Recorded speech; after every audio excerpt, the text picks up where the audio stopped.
les patients de l'unité centralisée d'activité psychothérapeutique Passerelle du centre hospitalier Ravenel à Mirecourt ont mis des mots en résonance avec les œuvres de l'exposition Par-delà à la Lune en parachute. Une visite cosmique ensuite, avec un dessin animé réalisé également par les patients de l'unité Passerelle. Les jeunes de la MLTV d'Épinal, la web TV des missions locales du Grand Est, vous proposent des émissions inédites à découvrir sur leur chaîne YouTube MLTV. Vous verrez des extraits du programme Des Capsules où ce sont les jeunes qui choisissent leur sujet. Petit retour en arrière avec une archive de la chaîne Image Plus, l'ancêtre de Vosges TV, sur un voyage en mobilette proposé aux jeunes du quartier de la Justice en 1994. Nous nous quitterons sur un court-métrage réalisé par les étudiants en mise à niveau cinéma audiovisuel de Nancy.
temps tu te caches derrière le paradoxe de Fermi. Tu t'es laissé endormir, jouir, mourir, mais tu ne sais pas bander un arc, c'est fini. Tu as vraiment cru qu'il venait pour toi, un but de ta personne, inconscient, insignifiant. Tu n'es qu'une bombe démographique à le service, contaminé, contaminant. Tu as bientôt fini de brasser du vent.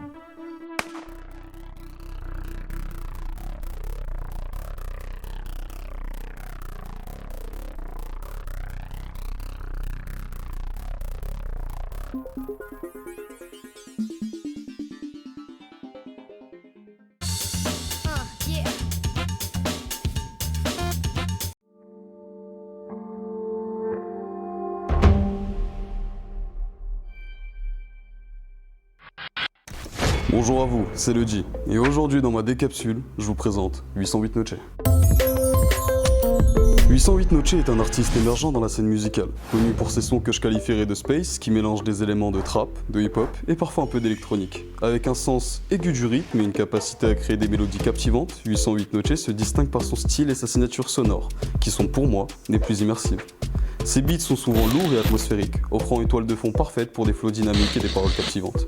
Bien que relativement nouveau sur la scène, 808 Noche est une expérience sonore que je vous recommande fortement. Vous retrouverez ces sons à découvrir juste en bas, en description de la vidéo. Je vous invite à partager et à vous abonner pour plus d'initiés. C'était le G, à bientôt.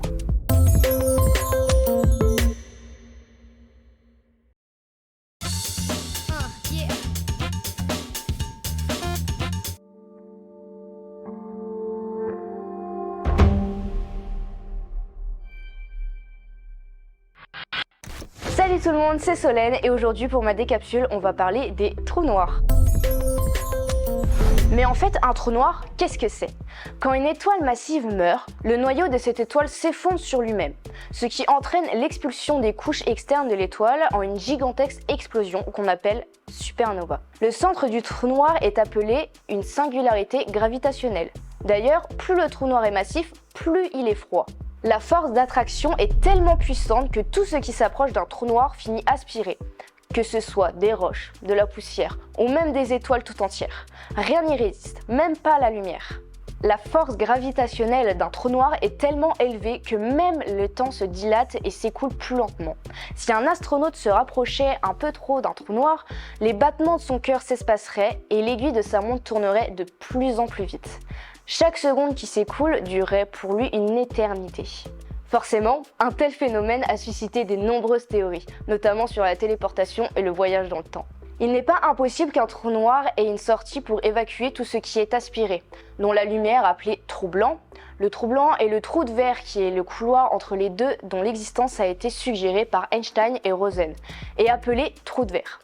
Raccourci à travers l'espace-temps, il doit son nom à Charles Miners et John Wheeler, qui en 1957 désignent ainsi wormholes en anglais. Ces tunnels censés relier deux extrémités de l'espace-temps, ceci permettrait de relier deux points très lointains en peu de temps, et occasionnerait un saut dans le temps. Mais seulement dans le futur. Si pour l'instant les voyages dans le temps relèvent de la fiction, la science continue de nous éclairer sur ces fascinants objets. Pour la toute première fois, en avril 2019, un trou noir a été pris en photo. Il s'agit du M87, situé au centre de la galaxie Messier 87, qui nous permet de mieux connaître l'une des clés pour comprendre la naissance et le destin de l'univers.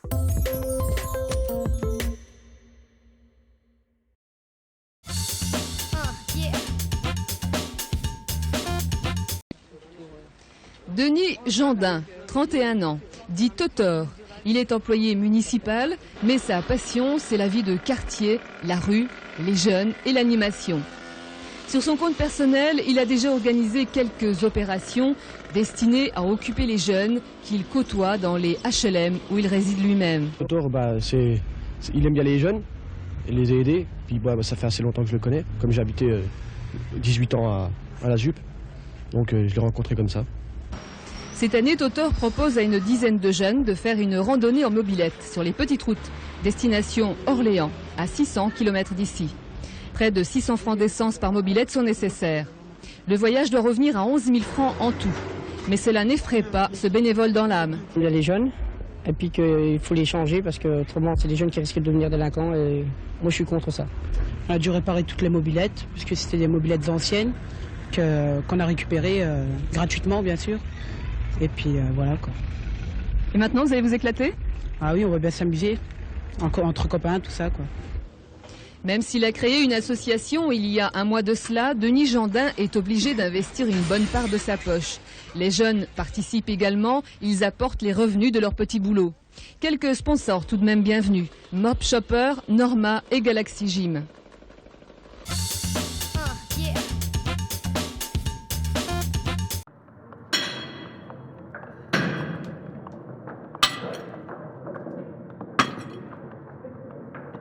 On a besoin de vous. Il s'est jeté à l'eau. On l'a sauvé de la noyade. Il ne s'arrêtera pas là. Vous devez lui parler. D'accord. Vous saurez sûrement quoi faire. Au fond, c'est un homme bon. Avec votre influence et vos relations, vous pourrez certainement l'aider. Je vois. Faites-le venir lundi. Vous verrez avec Lucie pour l'horaire.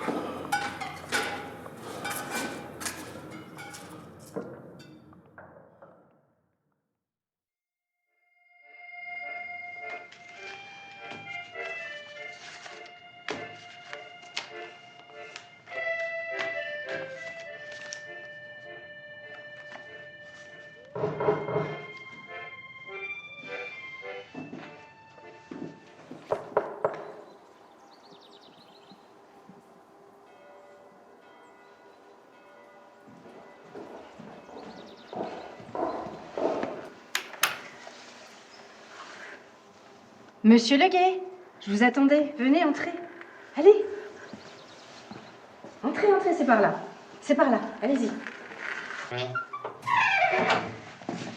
Installez-vous, l'abbé sera un peu en retard. Ce sont nos nouveaux locaux. Nous avons encore quelques travaux, mais bienvenue au campement de la Pompette. La Pompette. C'est un nom un peu ridicule, moi je trouve, enfin.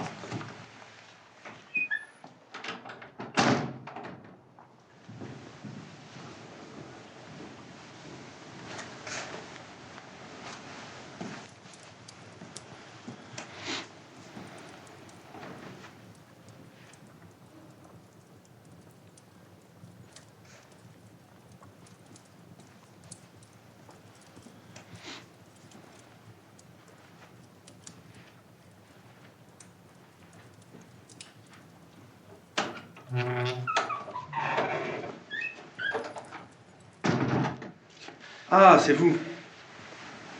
Veuillez m'excuser pour l'attente. Je suis très heureux de vous recevoir. On m'a beaucoup parlé de vous. Vous arrivez de Cayenne, je crois. Oui, c'est ça, je viens du bagne. J'ai entendu beaucoup de témoignages sur les prisons de là-bas. Beaucoup d'anciens bagnards décident de rester en Guyane. On vous a trouvé du travail depuis votre retour en France? Bon, j'ai pas à me plaindre. Je continue à m'épanouir à casser des pierres. Sauf que celles-là servent à reconstruire notre belle capitale. Je sens une certaine ironie. Quelle profession est-ce? Je suis carrier. J'ai beaucoup appris au bagne.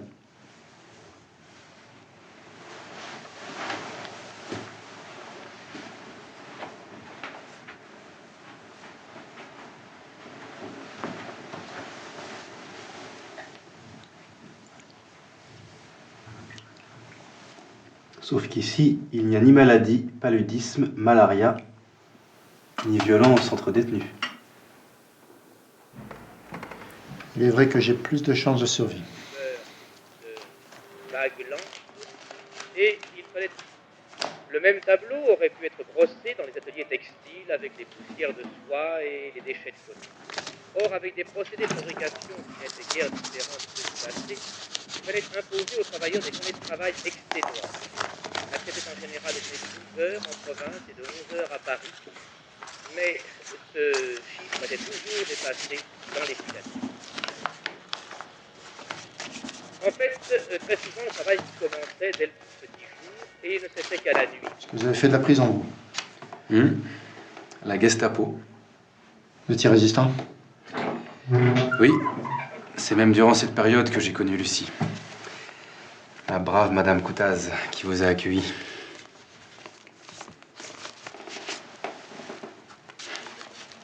Tu sais qu'il nous faudra de la main-d'œuvre. Plutôt masculine.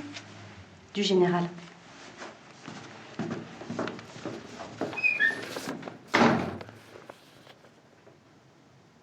Vous êtes en relation avec le grand Charles? Oui, effectivement, nous sommes bons amis.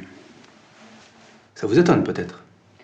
Oui, ça m'étonne de voir un abbé ami avec un homme politique. Ouais. Vous me voyez vraiment comme un homme religieux grisonnant? Ma relation avec Charles date des années où j'ai aidé son frère pendant la Résistance.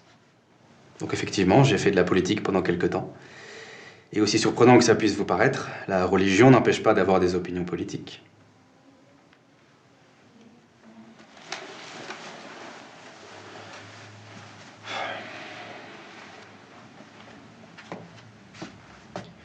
Écoutez, pourquoi vous m'avez fait venir? Qu'est-ce que vous me voulez? Vous pensez que pour vous aider, je vais vous parler des messages de Dieu? C'est mal me connaître. Vous êtes un abbé. Que pourriez-vous m'apporter de plus? Je ne vous ai pas fait appeler. Pourquoi vous avez fait ça?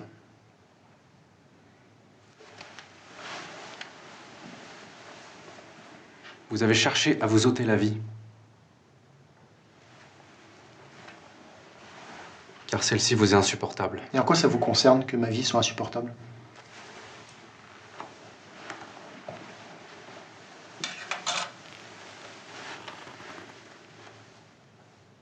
Votre situation n'est pas une première pour moi. Et ce désespoir auquel vous faites face, beaucoup de gens sont parvenus à le surmonter. Vous me parlez d'événements comme si vous les aviez traversés. Et vous savez rien du tout.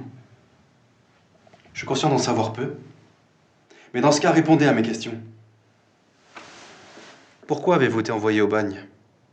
Pourquoi vouloir revenir en France après 20 ans passés là-bas? Si je vous le disais, votre bonne volonté s'arrêterait là. Pourquoi alors vous êtes-vous jeté à l'eau?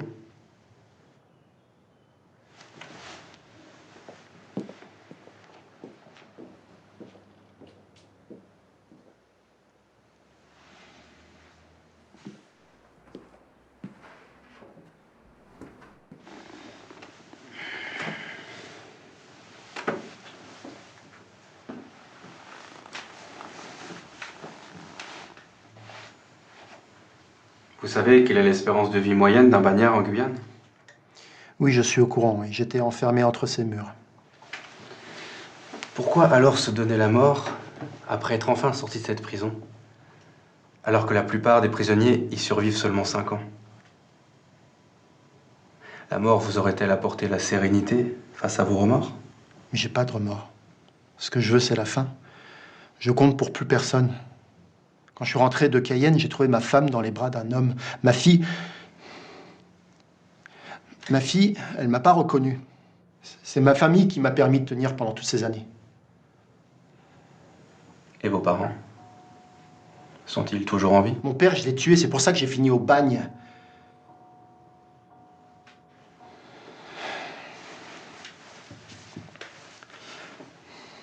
La prison, elle m'a changé.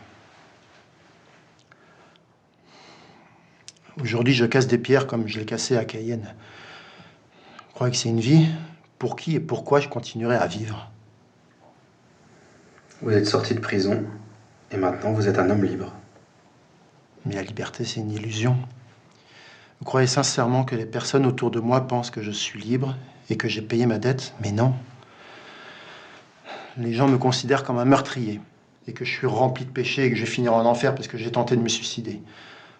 C'est pas la liberté qui guide notre vie, c'est la morale. Et ça, la morale, vous pouvez rien y faire. Ainsi, vous vous voyez encore comme un meurtrier. Et cette allusion au péché du suicide, auriez-vous peur du jugement des autres et de Dieu? Je me considère pas comme un meurtrier. Mais ça, j'ai mes raisons, mais qui sont bien à moi. Et la peur des autres et de votre Dieu, je vous l'ai déjà dit, l'abbé. Je ne suis pas croyant et encore moins pratiquant. Je ne crois en rien, ni en personne dorénavant.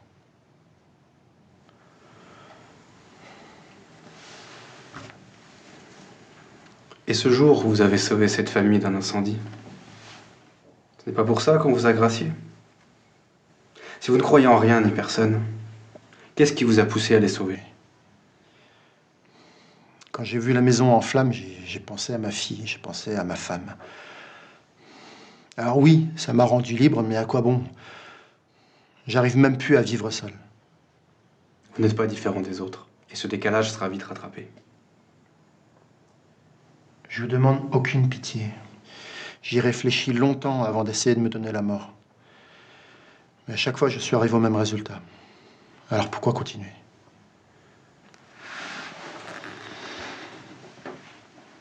Vous avez choisi la facilité, monsieur Leguet. Vous n'êtes passé 20 ans en prison. Des années à vous remettre en question sur vos actes. Et pourtant, vous ne semblez avoir rien retenu. Aujourd'hui, vous avez des possibilités. Vous n'êtes plus derrière des murs. Vous redevenez maître de votre existence. Et pourtant, vous gardez un point de vue fermé et sans prendre aucun recul.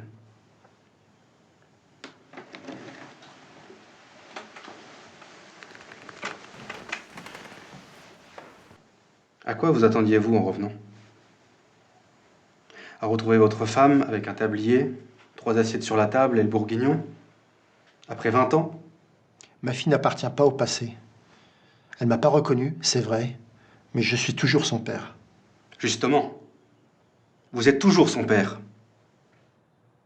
Et qu'avez-vous fait? Vous avez essayé de mettre fin à vos jours, de priver votre fille de son père. Vous reproduisez ce que vous avez fait lorsque vous avez tué le vôtre. Laissez-lui le droit de pouvoir vous haïr, de vous en vouloir, de vous envoyer au diable. Mais vivant. Vous avez une chance de construire quelque chose avec elle. Mais vous ruinez tout. Personne ne pourra faire face à votre place. Écoutez ce que les gens ont à vous dire, plutôt que de faire la sourde oreille dans votre mal-être.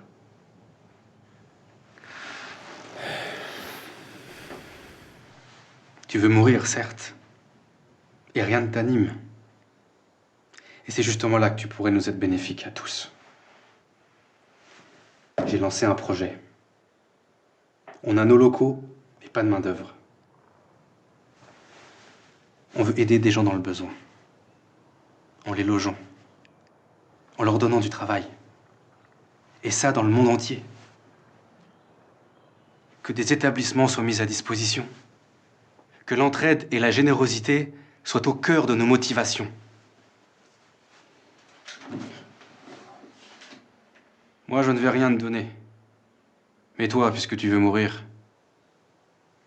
y a rien qui t'embarrasse. Eh ben, avant de te tuer, tu vas me donner un coup de main.